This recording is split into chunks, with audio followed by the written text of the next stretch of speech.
Anyway, I got a very, very glorious, a very special show. I've had him on multiple occasions. It's been actually, I think, about 2 years now. I think it was poignantly highlighted after I saw a documentary called Osiris, which deals with both free energy as well as extraterrestrials. So I think it was poignant to have him once again on my show. Again, you've probably heard him before on multiple shows on mine, and like I said, a couple years past. He is an actual contactee of the Orion faction. One of them he'll explain. His name is Phil Coseski. And Phil, are you still there? I'm here, Andrew. Okay, glad you got all together there. I was wondering there if we almost lost you for a bit. I know in the past we've talked a lot, and just so people who know who you are and how it came about. I don't want to get pretty specific because I know there's going to be a lot of stuff we're probably going to get into the show, especially with extraterrestrial events. But I know in particular with issues that are happening around the world, and particularly in the Middle East. First of all, I'd like to know, let them know what your immediate background is, and then how you sort of got in becoming contact. I mean, people were honest to say, do I walk down the street and somebody taps you on the head? And by the way, I'm an extraterrestrial. How this came about, and can you explain specifics, a little bit of your background and leading into that? Thanks. Sure. Well, yeah, briefly, this started occurring for me back in 1993 when I went out to Pine Bush. And anyway, I'm a researcher. I got into all this stuff after reading Ellen Crystal's book, Silent Invasion, which is all about her experiences with various extraterrestrial craft that she had seen out in the immediate vicinity of Pine Bush area. So anyway, I went out there with a friend and we saw something, and we got it on video, so that really captured my interest in the area. So I started coming back more and more and started seeing these orange pulsing lights all over the horizon. They would just pop up above the tree lines out of nowhere. And I started getting this more on video, and then at one point, after filming one such night, filming these orange pulsing lights, I returned home and I was meditating, and I suddenly got communication, mind-to-mind communication from a voice inside my mind communicating with me, introducing herself. It was a feminine-sounding voice, and she was telling me she was one of the pilots of these craft. They were triangular ships, and that she was from the constellation Orion, and that they're here in Orange County. They have been here for a very long time. She told me since the building of the Great Pyramids, which goes back 25,000 years. So, she just introduced herself, told me that they look like us with some variations. They're a little bit taller than us. They tend to have a wider oval-like cat-like eyes, and they have almost superhuman types of abilities due to the fact that they have implants, biotic implants, that increase their mental and physical and human abilities, like paranormal, telekinetic type of abilities. Some of what she told me about these things is almost unbelievable. It sounds so sci-fi and so just incredible how far advanced they are. Yeah, that's amazing. It's just funny you just said that, because I was just watching yesterday on Netflix a show called Continuum, and I just watched a bit of it, and the girl had these implants in her brain that it was almost like a download computer chip, and then it was like, wow, and they had all these it's weird.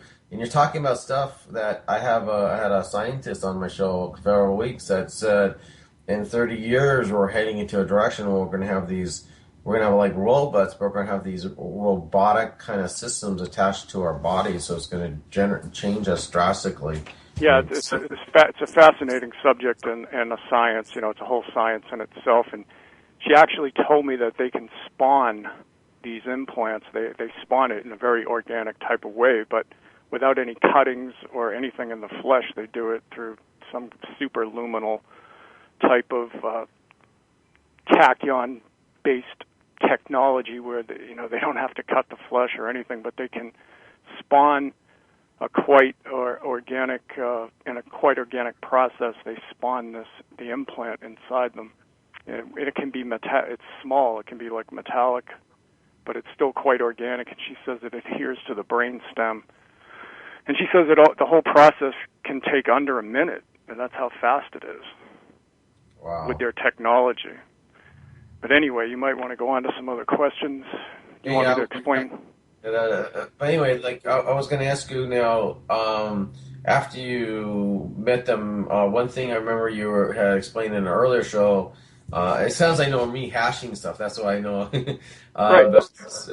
But one thing I want to know is, I remember in the past show that when you first had initial engagement one-on-one, this was you done through your mind, but when you first sort of like actually like in your presence, you had to you told me you had to do some kind of meditation kind of thing to change your wavelength in your brainwaves. Yes.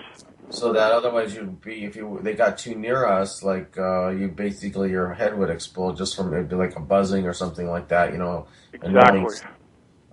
Exactly. It's due to their much more evolved mental vibrations, which can be quite intense, as well as their emotions, which is why she told me to really practice the deep meditation. It's kind of like TM in a sense, where you enter, a very quiet state, and you just focus on like a mantra, like Om, O-M, or A-U-M, Om, and you just focus on that and keep repeating it inside your mind, feeling the vibrations, letting them soak in, and it just changes you and gets you into that deeper delta, gamma, and theta state, which those are the ideal states that she told me to aim for, was to get into these delta, gamma, and theta states of brainwave vibrations, because that's the states that are, very relaxed, and that's the states they're usually in a lot of the time. So let me ask you something getting more poignant to the Orions. You said, what faction are the Orions? Because people think of Orions and they don't realize there's a broad spectrum of races, just like and species, if you want to call it, of Orions, and also everything's Orion. Just it is a collective. Right. It's like saying it's like saying all our solar system. Basically. Indeed. Yeah, well, they are a humanoid species from the Orion Nebula, is a specific area in Orion from where they're from, which is a little bit under the sword and belt stars of Orion. Deep within the Orion Nebula, where there's all kinds of activity going on, there's their ancient lineage, which she told me is one of the most oldest within Orion. And they're humanoid. There are also many other species in Orion. Some are like fish-like, reptilian-like. These are from Rigel and some of the other areas of Orion, like Betelgeuse, and some of these others are like where the tall grays are from. These are a little bit different, evolved than the Orions, the Oxicarians, which is their real name, Orion name. She told me it's called Oxicarian. And so they're from the Nebula region, and from a star called Latus. They call Latus, it's not called Latus in the English language, but she said there's no equivalent for it yet because they haven't really found it.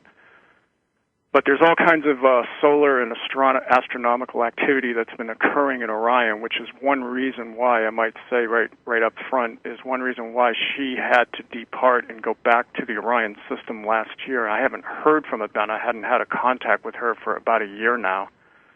Okay. She had to go back to Orion's system because lots of solar activity was threatening the orbital pattern of their planet within their system, and they had to go back and do a lot of stuff. And she's also told me that she had to go back because she's been training other various militaries throughout the galaxy. They have like a patrol or a federation of a kind of, it's like a galactic military that keeps a watch on our galaxy, and they're all federated together, and they train each other. And Abena was going around training various other militaries within the system with new technologies and new tactical type of reconnaissance type flights and patterns and things like this. So that's another reason why she had to depart and go out of New York. She hasn't been in New York for a while. She told me she makes it back maybe once a month. But she's gone, but there's still her personal. That's your personal contactee, but the Orions are still, from what you told me, have stay in that area all Oh yeah, the time. they're still there. They're still there. In fact, I filmed their ships a little bit last year, but not quite as close as Abena used to let me film her ship, because she specifically told me that she had to get real permission from their superiors in order to let me film her ship. She said the other ones weren't granted authorization to come as close as she did with her ship when she opened contact with me. So, there was a few of the other Orions that would let me film their ships too, but not quite as close as Abena did. And Now, let me ask you this, because in that area in Orange, New York, and by the way, it's not Orange, California, Orange County, California for everybody in California. It's in New York. Isn't that the area from last time you had spoken to? You had mentioned that there's issues of like the U.S. military is not even allowed to go within that area for something. You were mentioning, maybe I'm not explaining it right, but you had mentioned before that they are not allowed to enter that area because the Orions are basically told, "Hey, get your ass out," kind of thing. Well, it's kind of like that, but it's the military, the U.S. military and intelligence societies agencies know about this particular group of Orions, and there was some kind of an agreement reached with them, but they started to break it. Some of these agreements, and that created a little bit of hostility for the Oxicarians when this happened. And there was one particular black ops, I may call it a black ops group, that the Orions call the Brigade, which is a universal black ops groups within the U.S., United States, and they're particularly out in the Southwest.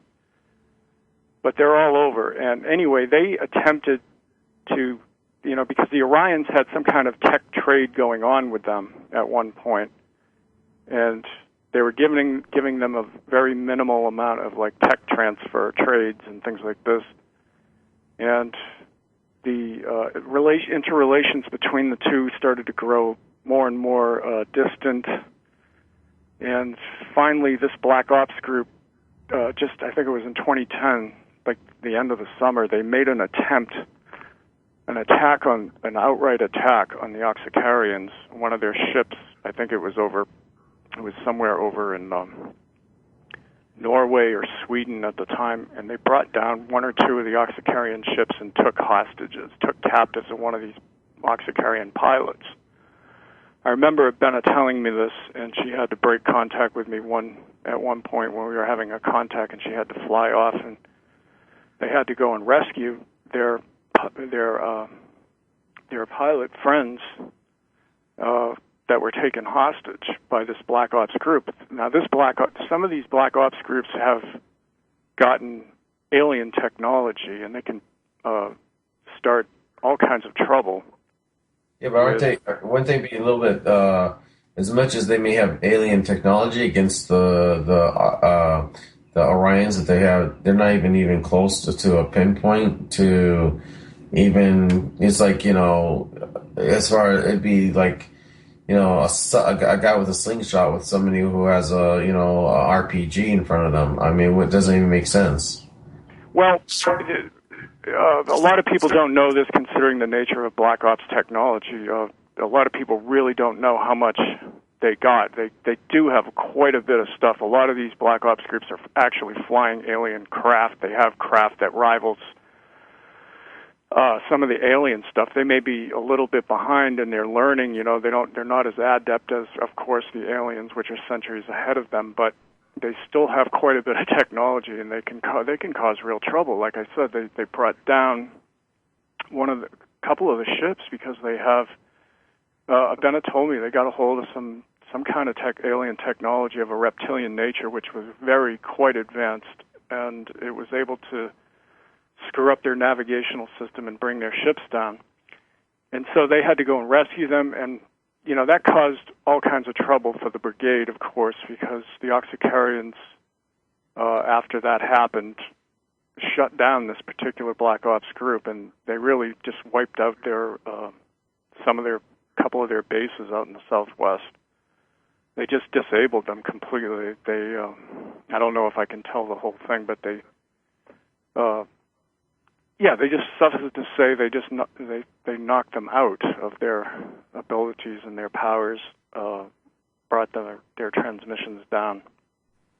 So they're not quite able to do what they were able to do prior to the Oxicarians taking revenge on them for what they did. I mean, there was an outright attack. It was a war, actually. Yeah, that makes sense. Like a small war.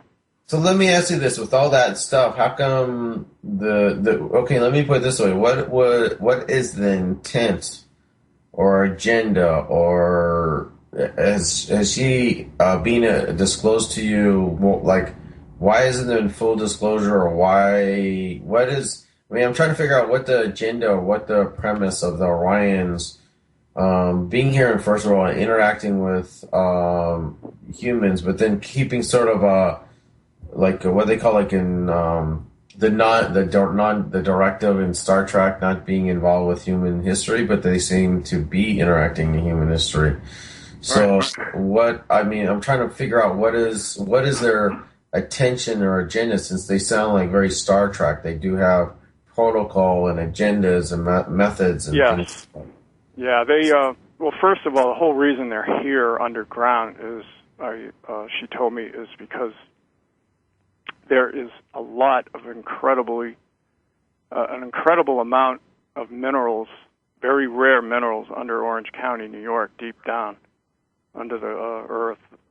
And they're way, way down there, and they have a huge underground base, and they are extracting minerals and doing various processes down there. It's very industrial, she told me, and they're utilizing these minerals and manufacturing, going through various processes, making metal alloys for spaceships and various other things, elements that go into their technologies. So that's one of the first chief reasons why they're there. The second reason is that they are under a mandate and direction from the universal intelligence, or the Creator, to watch over Earth, to keep an eye on us, because they're actually protecting us and helping us against other various races that want to take the Earth over, like reptilians, of course. The reptilians are their enemies as well as ours, and they are keeping a tab or a limit, putting a limit to how much these reptilians can do on Earth. Mm-hmm. And there are various wars that we know nothing about that are being fought between the Oxicarians and reptilians over Earth that we hear nothing about. Mm-hmm. They're keeping a tab on it, keeping an eye on us. That's the second reason. They kind of have like a duty to perform this, to help us, to assist us. That's weird. Yeah. That's weird, because I wrote a book back called When the Angels Have Risen. Yep. I have no clue what that you're talking about. That is about that. There's two factions of wars going on outside what we can see. And we may think it's a thunder or out of something bizarre, but there's actually in a different dimension kind of thing, a fight, because they're basically cloaked fighting amongst themselves. And there's like two. That's why we have such a merger of influence, I guess you can call it. There's a reptilian or dark side of extraterrestrials influencing humanity, and then there's a positive influence. So that's why you have such a duality of concepts and things. Is that sure?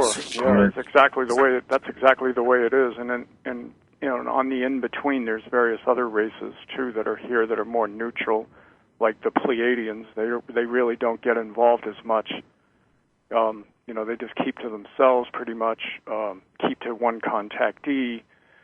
That's just one group of Pleiadians. I'm specifically talking about Billy Meyer's type of Pleiadians from their group. But what would you say about the advent of abductions? Or your stories about? Has she ever explained to you about the abductions that you hear about, where people are being subjected to with maybe implants or probed, or then there's talks I've heard of hybrids being produced? Oh yeah, that's going on, and she told me a little bit about it. That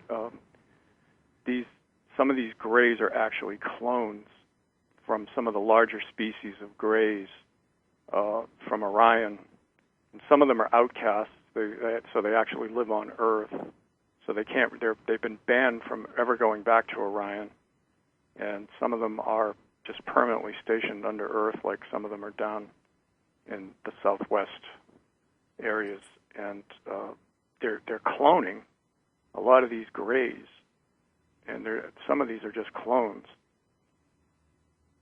and they go out and abduct, and they do all kinds of things, with hybrids. And in fact, in my last contact with Abena, which was March 2012 last year, she had mentioned that she had, when they went to close down some of the brigade group, she actually picked up a hybrid Earth reptilian. She was a hybrid reptilian Orion Rigel female that she not captured, but she freed from. She told me she was like a super soldier. She was being a hybrid. She was groomed for being a super soldier for the brigade, to go out and do all these various missions, and she was very abused.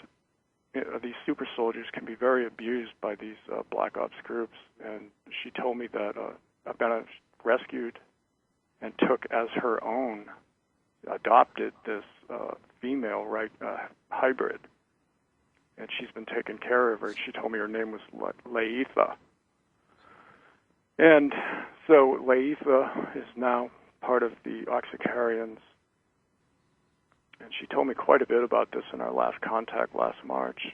That was the last time I spoke with her.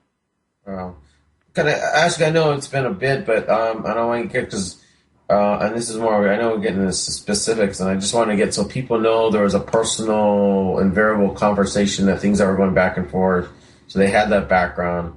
And I apologize for getting too much into that, but.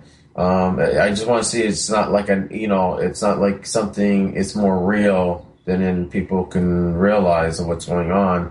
And your relationship with Abena is very much real and almost like a personal relationship.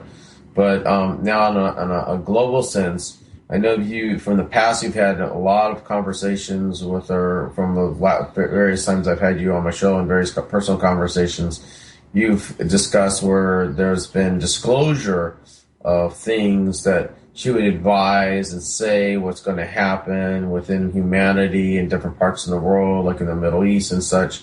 And I want to also get into the parallels to within the Bible itself, which often refer to the Orions, which specifically was Ezekiel. But I want to get that up to later, last part of the show.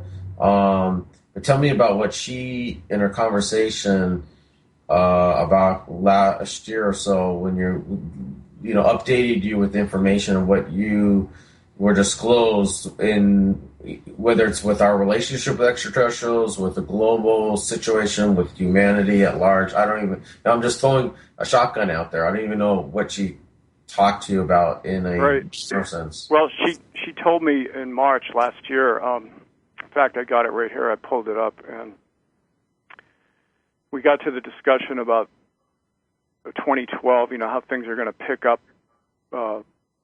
near 2012 in December and all that. And then she said, Abena told me, she says, Israel will be attacking the terrorist element called Hamas in November. Now, she told me this in March.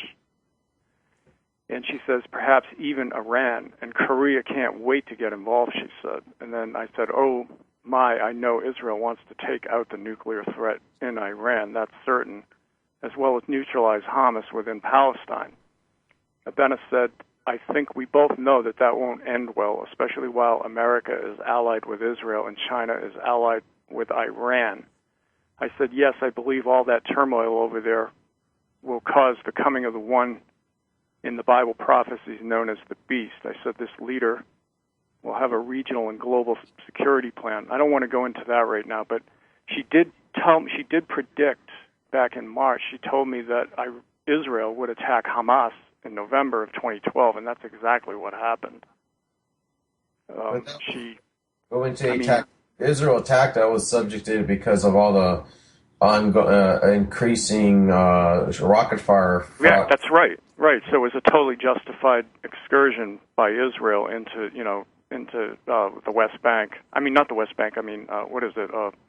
Gaza, where the Hamas element is, and Israel will not tolerate that kind of threat. And Abena is very much on the side of Israel. I mean, she's totally.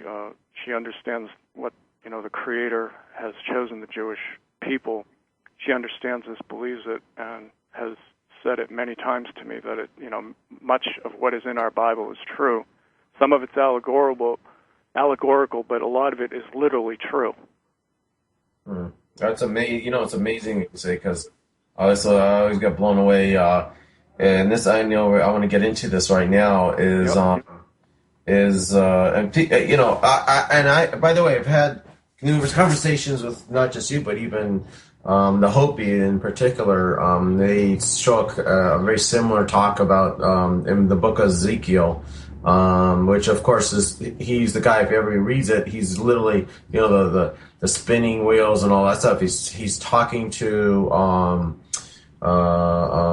extraterrestrials, and the extraterrestrials just came in. You can say I believe, but even people don't realize, there's God. There's extraterrestrials coming. The being and people think they're God, but there's a God had to send the extraterrestrials. He wanted his people to know. He wanted Ezekiel to know, and therefore the Jewish people, the Israelis. He wanted them to know that he created other people within the universe, and they are not the only ones. Right. In the universe. Right. Exactly. And some of this may conflict with a lot of theological, it may burst the bubbles of a lot of theological people that can't think outside of the box yet. I'm speaking specifically of Orthodox, I'm speaking specifically of fundamentalist Christians that are really so rabid and so unintelligent that they can't calm down enough to realize that the Creator is a lot bigger and has created has created other humans than themselves within His creation. Right. And so, yes, Ezekiel had contacts with people from other planets, and my question was this with my question with you on this, though? I was always curious, was that with the Orion specifically, or was it with I think Abena didn't tell me if it was their people. I think it was it was with people from Ganymede, extraterrestrials that live on Ganymede. Now, these were came from the Orion system, but many thousands of years ago, maybe like 50,000, 25,000 years ago. They were within the Orion system, and then they came to our solar system, and they lived on a planet that used to be between Mars and Jupiter, and now it's the asteroid belt, and it was called Malona or Maldek or something like this. Okay. And they had a war there, destroyed their planet, blew it to bits, and then became the asteroid belt. And then before that happened, a remnant from Mount Malona moved to one of the moons on Jupiter, which is Ganymede, and they forged a new civilization there. And this group from Ganymede, I'm pretty certain, were the ones that came and visited Ezekiel. Okay, that makes sense. Because I had some contact, too, from a female from Ganymede named Rama, and she actually visited me several times back in 1993, in the Boston area. She, where I was living at the time, and she came and let me see herself. And she was with a girlfriend who, incidentally, later Abena confirmed was her cousin. Mm-hmm. I forget her name. She told me her name of her cousin, but anyway, she told me that Ramadas wanted to let me see her and let me know, because I was reading all about them at that time, about them, and they were just following me around for like a week, and I was seeing them almost every day on the transportation lines. I'd see them at the supermarket, and I'd say, "Wow, what is this?" I keep running into these two. Oh, that's pretty bizarre. Yeah. Getting back to the other thing is, and by the way, everyone, whatever your beliefs are, I highly recommend you read the Ezekiel. But there's a thing I gotta explain. But when people read it in English, it does say in Hebrew, it'll say "son of man," and that in Hebrew it's called Ben Adam. And Ben Adam in Hebrew literally means humanity. So when he's saying "son of man," he's not saying a son of man. He's really saying I'm talking to you, humanity. We're talking to you, humanity. So when he was talking to Ezekiel, when he uses the phrase "son of man," when you read English, that's really saying humanity. Ben Adam in Hebrew is not, in literal sense means son of Adam, but it really means, that's how you say humanity in Hebrew, is Ben Adam. Wow, that's very interesting. Yeah, humankind, right? Yeah, so that's what he was talking to. And what's interesting when you're talking about, and people just I don't want to get divulged too much into it, but it really is bizarre how things are happening in the Ezekiel and the Bible and stuff, because we have free choice and prophecies set out there, but sometimes we end up leading in front of our noses instead of our legs. So, there's a passage. It talks about first of all, everybody you'll see talks about the Jews scattered away and then reborn, which is the famous quote of dry bones, rebirth of a nation, brought together. It talks about later in these regards what we're talking about right now, about Magog, which is Iran, rising up. It even talks about Egypt, by the way, also friendly and also being assholes toward Israel, by the way. And then it talks about the 7-year disaster to Egypt, and look what's happening now in Egypt. It talks about how in Turkey, which is of the north of those tribes, first that were allied with Israel becomes enemy of Israel, and look what's happening. It talks then how people think they got Israel in the ropes, right, which they've been thinking in the last 5-10 years. And then all of a sudden they become so drunk with their hatred, they start killing each other. And what's starting in Syria is just I literally see the